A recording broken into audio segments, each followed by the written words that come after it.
Long ago, in the great forests of West Africa, brave heroes walked. This is the origin story of the Urhobo people, born of royalty, exile, and fierce battles. If you enjoy our tale, please like and subscribe to our channel for more powerful stories like this. The story begins in the 9th to 11th century in Ogiso dynasty of Benin, ancient rulers of the early kingdom. Many Urhobo trace their origin to Benin City and Udo, where sons of princes left to find new homes. One such prince moved across the forests and rivers into land now called Ugeli and Agbon. There, clans like Agbara and Abraka formed, each following their own leader, yet all sharing language, culture, and respect for Benin royalty. Over centuries, from the 11th to 15th century, Urhobo groups moved from Udo and Benin toward the Niger Delta. They settled peacefully among forests, streams, and swamplands. These lands became home to clans like Ugeli, Okpe, Agbon, Abraka, and many others. Despite the distance, the Urhobo respected the Oba of Benin. They made journeys to his palace in Benin City to gain approval or royal blessings when they needed to confirm a new king.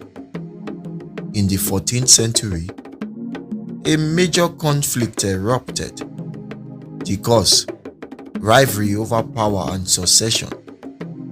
The Benin Oba feared that a displaced prince like Avaike, Akasaida, or Evera might challenge the throne.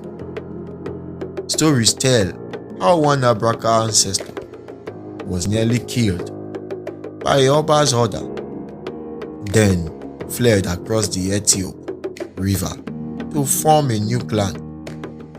The battlefield was likely along the river banks of the Ethiop, around present-day Abraka and Orogun. This war involved royal Benin soldiers and the Urhobo exiles using traditional weapons, spears, shields, bows, arrows, and machetes. It was a fight for survival. After fierce battles, the Urhobo won. They escaped Benin's power, establishing their own independent kingdoms far from the Oba's court. Freed from Benin's control, Urhobo clans founded monarchies, now called Ovieships,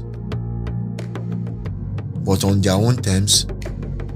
Leaders like the Ovie of Ugeli, the Oroje of Ope, and the Ovie of Agbon formed kingdoms with royal symbols from Benin: crowns, beads, staves, and ivory given by the Benin Oba in later friendly exchanges. For example, Ugeli's first king, Ajuwe Adagwe, in 1648 to 1706, visited Benin City. The Oba welcomed him, then gave royal gifts that became central to Ugeli monarchy. Still, many Urhobo sought freedom from kings. They rejected the absolute monarchy of Benin. They allowed elders to make decisions. This led to a republican monarchy, a mixture of kingship and democratic elders. Story says clans tried kings but quickly removed them if they behaved like harsh Benin rulers. In Agbon and Ugeve, this balance of royal rule with elder council became the new Urhobo way. Even after breaking away, Urhobo kept some ties with Benin. They sent ambassadors and they maintained their independence.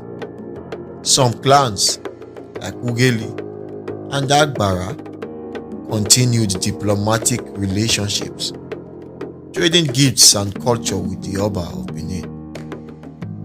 This relationship was like a cautious friendship, respectful, but always with freedom in heart.